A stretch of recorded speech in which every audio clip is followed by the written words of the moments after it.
You are listening to The Gold Standard, Book 8 in the Vibe, a steamy romance series. Written by Lynn Chantale, narrated by Chase Johnson, published by Four Horsemen Publishing Incorporated. Copyright Lynn Chantale 2023. All rights reserved. Dedication. When I started this series, it was to show that blind/visually impaired people could do anything most sighted people can do. There are even things in the books I tried to poke humor at because these are comments or situations we face on a daily basis. You would be surprised at how often someone will say, "Oh, you don't look blind." Or when asked where the bathroom is, someone will point and say, "Over there."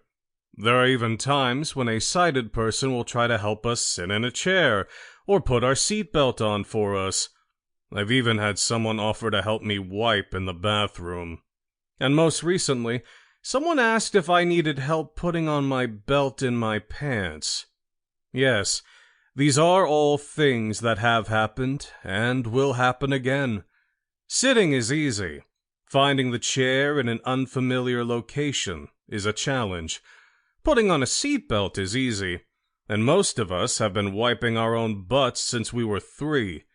We bake, cook, clean, dress ourselves, put on makeup, raise children, hold public office, have fulfilling careers, own businesses, and guard our independence with fierceness. If you're not sure what type of help a VIP may need, ask them. If you want to know how we do what we do, ask. Oh, and if you see one of us out and about with a guide dog, remember, don't talk or touch the guide. Doing so is a distraction, and you could potentially harm both handler and dog.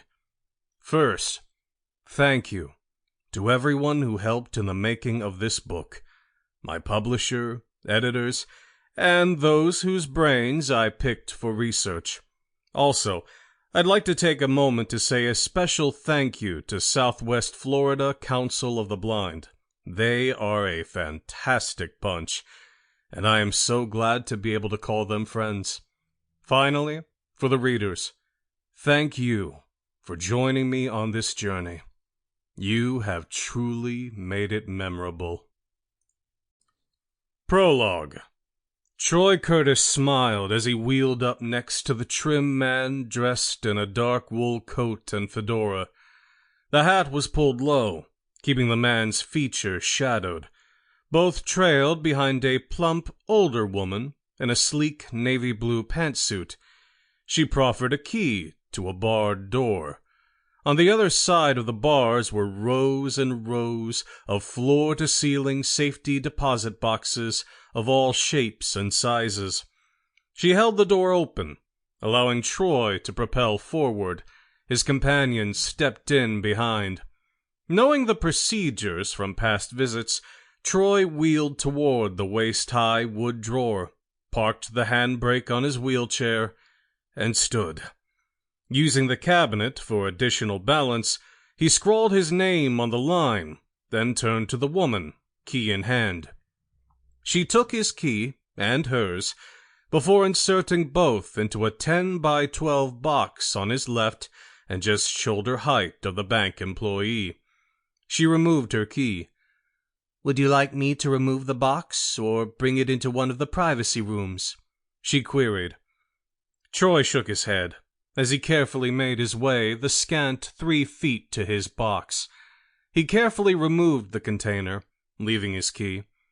With barely a sigh, he sat back down, preparing his body as pain ricocheted up and down every nerve ending in his body.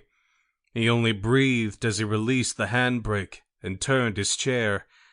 They made their way to a privacy room, and Troy placed the container on the counter. He waited until the door closed before he addressed his friend. "Are you sure about this, Danta?"